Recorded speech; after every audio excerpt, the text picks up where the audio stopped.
ہمارے والا نہیں تھا کہ تفصیل بتائیں، حکمت بتائیں، ملے گا کیا، ثواب کتنا، نہ نہائیں تو گناہ، یہ کوئی نہیں۔ حضور نے کہا کہ نہا کے آؤ تو کتنا ہی اچھا ہے۔ پھر کسی صحابی نے کبھی بھی بغیر غسل کیے جمعہ ادا ہی نہیں کیا، کسی نے بغیر غسل کے کبھی جمعہ ادا ہی نہیں کیا نا۔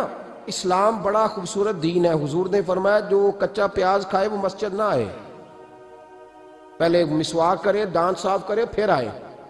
نبی پاک صلی اللہ علیہ وسلم نے فرمایا جو کچی مولی کھائے مسجد نہ آئے۔ مولی کھانا جائز ہے، پیاز کھانا جائز ہے، لیکن منہ سے بدبو آتی ہے۔ نبی پاک علیہ السلام کا ظاہری حسن کیا بات ہے۔ میلاد مبارکہ میں نبی پاک علیہ السلام کی جو چیز بڑی کھل کے واضح ہوتی ہے وہ رسول اللہ کا حسن و جمال ہے۔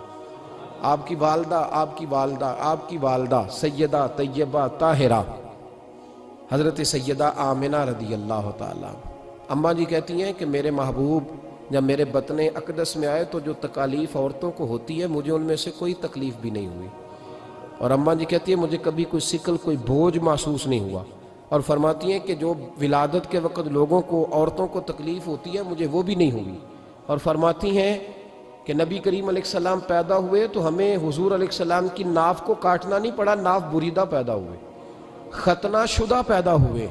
آپ کو پتہ ہے عورتیں غسل دیتی ہیں بچے کو پیدا ہونے کے بعد، لیکن میرے محبوب نے سجدہ ہی کر لیا پیدا ہوتے ہی، امتی امتی کہتے ہوئے پیدا ہوئے۔ حق نے فرمایا کہ بخشا الصلاۃ والسلام، اور پہلے سجدے پر روز ازل سے درود۔ میرے امام فاضل بریلوی کا جو انداز تکلم ہے نا، اس کی بھی حد ہی کوئی نہیں، کوئی حد ہی نہیں، کہاں تک ان کی محبت جاتی۔ کہنے لگے پہلے سجدے پہ روز ازل سے درود، یادگاری یہ امت پہ لاکھوں سلام، یادگاری یہ امت پہ لاکھوں سلام۔ بتائیے بغیر وضو کے، بغیر غسل کے سجدہ ہو جاتا ہے؟ تو حضور نے سجدہ کر کے بتایا کہ اللہ نے مجھے پاک صاف پیدا کیا ہے۔ نبی پاک صلی اللہ علیہ وسلم کی والدہ نے جب یہ باتیں ارشاد فرمائیں تو لوگوں نے پوچھا ان سے کہ اماں جی پھر آپ ایک جملے میں بتائیں کہ ماجرا سارا کیا تھا، آخر ایک ولادت تو ہوئی نا، آپ کے وجود اطہر سے ایک بچہ تو نکلا، تو یہ کیا تھا؟ تو سیدہ آمنہ فرمانے لگی خارج منی نور، بس میرے وجود سے ایک نور نکلا ہے، بس میرے وجود سے ایک، اور روشنی آتی جاتی ہے تو کسی کو تکلیف نہیں دیتی، ایک نور نکلا۔ میرے رسول کریم علیہ السلام کو ظاہری حسن بھی کمال دیا، اور پھر حضور کی نفاست پسندی، صفائی پسندی۔ نبی پاک جب بات کرتے تھے نا تو حضور کے دانتوں سے نور نکلتا، اس کے باوجود حضور ہر وضو کے لیے مسواک کرتے۔ میں نے ہر نماز کے لیے نہیں کہا، میں اپنے لفظوں کا ذمہ دار ہوں۔ کس کے لیے بولے آپ حضرات؟ ہر وضو کے لیے، یعنی اگر نبی پاک نے وضو نماز کے لیے کیا تب بھی مسواک کی، اور اگر قرآن شریف کی تلاوت کے لیے کیا تو پھر بھی مسواک کی، کسی اور موقع کے لیے وضو فرمایا تو پھر بھی مسواک کی۔ اور سیدہ عائشہ فرماتی ہے جب بھی حضور گھر سے نکلنے لگتے پہلے مسواک فرماتے، حالانکہ رسول پاک کے دندان اقدس تو نور والے تھے، ضرورت ہی نہیں تھی۔ ہماری تعلیم کے لیے نفاست پسندی۔ ایک بات میں نے شروع کرنی ہے پر آپ نے ناراض نہیں ہونا، پہلے وعدہ کر لیں، جڑے نہیں بولے انہوں نے کی ارادہ ہے ہو جانا ہے، چلو ہو جائے، کوئی گل نہیں، خیر ہے، ہو جائیں آپ ناراض۔ نبی پاک نے بڑی مونچھیں نہیں پسند کی، حضور کو اچھی نہیں لگتی تھی۔ ایک بات پوچھتا ہوں آپ سے، یہ درد دل ہے میرا اور صرف سمجھانے کے لیے عرض کر رہا ہوں، کوئی تنقید نہیں، اللہ تعالیٰ مجھے نیت کا وضو عطا کرے۔ ایک بات بتانا، اگر بہو کھانا پکا کے لائے اور سالن سے بال نکل آئے تو پھر اس کا کیا حال ہوتا ہے؟ کئی تو بوڑھے پلیٹ اٹھا کے دیوار میں مارتے ہیں، ایسا ہی ہوتا ہے نا، یہ کیا ہے؟ اور اگر کبھی روٹی سے نکل آئے تو بیوی صاحبہ کا کیا حال ہوتا ہے؟ یہ کوئی طریقہ ہے کھانا پکانے کا؟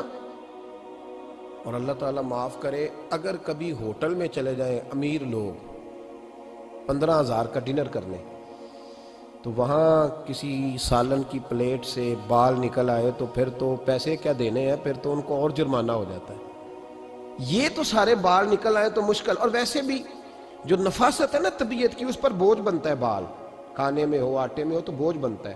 تو بڑی مونچھوں والا دوست بھائی بزرگ جب پانی پیے گا تو بال پانی میں جائیں گے کہ نہیں جائیں گے؟ حکیم اور ڈاکٹر کہتے ہیں کہ کینسر کے مرض کا خطرہ ہے۔ اب باقی بھی راضی نہ ہوں، حضور نے بڑی مونچھیں بھی پسند نہیں کی اور چھوٹی داڑھی بھی پسند نہیں کی. حضور نے فرمایا داڑھیاں بڑھاؤ، مونچھوں کو پست کرو، مشرکین کی مخالفت کرو. اور ایک مقام پہ رسول پاک علیہ السلام نے یہاں تک فرمایا کہ جو مونچھیں پست نہیں کرتا وہ ہم میں سے ہے ہی نہیں. اتنے سخت لفظ. ایک صحابی تھے، آپ یقین کریں نا، کئی دفعہ دوستوں کو کہنا پڑتا ہے اور کئی دفعہ نا مجھے محسوس ہوتا ہے کہ یار ہم روز ہی کہتے ہیں، لیکن کہتے پتہ کیوں ہے کہ بوجھ بنتا ہے وہ بندہ جو اس طرح کی تباہ کے ساتھ آتا ہے، جو حضور نے پسند نہیں کیا. ایک شخص نبی پاک کے سامنے آیا، قاضی عبدالدائم دائم صاحب نے لکھا ہے، بڑی خوبصورت بات لکھی ہے. کہنے لگے حضور کے سامنے وہ اکثر آیا کرتا تھا تو مونچھیں بڑی تھی، حالانکہ داڑھی بھی بڑی تھی، مونچھیں بھی بڑی تھی. 2-4 دفعہ حضور نے باتوں میں تات اللفظ سمجھایا. کچھ بندے نہیں سمجھتے، تات اللفظ سمجھاؤ یا بڑا کھول کے سمجھاؤ پر بات سمجھنے کو تیار نہیں ہوتے. پتہ نہیں کیا ایسا حسن ہے بھئی، جو حسن نبی پاک نے پسند نہیں کیا وہ کبھی حسن ہو سکتا ہے، کبھی خوبصورتی ہو سکتی ہے. وہ کسی کا ذاتی کلچر تو ہو سکتا ہے پر دین کی تہذیب نہیں. نبی کریم علیہ السلام نے کئی دفعہ سمجھایا تو ان کی سمجھ میں بات نہ آئی. ایک دن وہ بیٹھے ہوئے تو حضور نے ایک صحابی سے فرمایا کینچی لاؤ. کہنے لگے میں سمجھ گیا کہ میرے ساتھ کچھ ہونے لگا ہے. ساتھ ہی حضور نے فرمایا ایک مسواک بھی لانا. کہنے لگے میں نے کہا بچت ہو گئی، میرے تو دانت صاف ہے. تو یہ شاید اس کی بات ہونے لگی ہے جس کے دانت بھی ٹھیک نہیں. دونوں چیزیں جب آ گئی نا تو حضور اٹھے اور نبی پاک نے مسواک ان کے ہونٹوں پہ رکھی. اسی سے آبی کی ہونٹوں کے اوپر مسواک رکھ کے تو اوپر سے حضور نے مونچھیں کاٹ لی. فرمایا یہ نہ ایسا کرو، یہ چیز مجھے پسند نہیں ہے. حضور نے نفاست پسندی کو. اب تو اللہ تعالیٰ خیر کرے، ملنگ آ گئے مارکیٹ میں، ملنگ، درویشی، فقیری، اور ان کے پاس رش بھی زیادہ ہے، ان کے درباروں پہ بھی رش زیادہ ہے. جی کہتے ہیں حضرت صاحب درویش آدمی ہے. بھئی روٹی تو پورے ٹائم پہ کھاتا ہے، مونچھیں کٹوانے میں ہی درویش ہو گیا ہے. نہ بال کٹواتا ہے نہ مونچھیں کٹواتا ہے. یہ گرو نانک کی تعلیمات ہیں، یہ نبی پاک کی تعلیم نہیں. وجود کا کوئی بال نہ کٹوانا یہ سکھوں کا طریقہ ہے. مسلمانوں کا یہ انداز، یہ کدھر کی فقیری ہے؟ دین کوئی غلاظتوں والا معاذ اللہ کہ بابا کپڑے نہیں بدلتا، بابا غسل نہیں کرتا، بابا بال نہیں کٹواتا. بابا ہے، پاگل ہے. قطعی طور پر کوئی فقیری نہیں. فقیری صرف وہ ہے جو میرے نبی نے کیا ہے.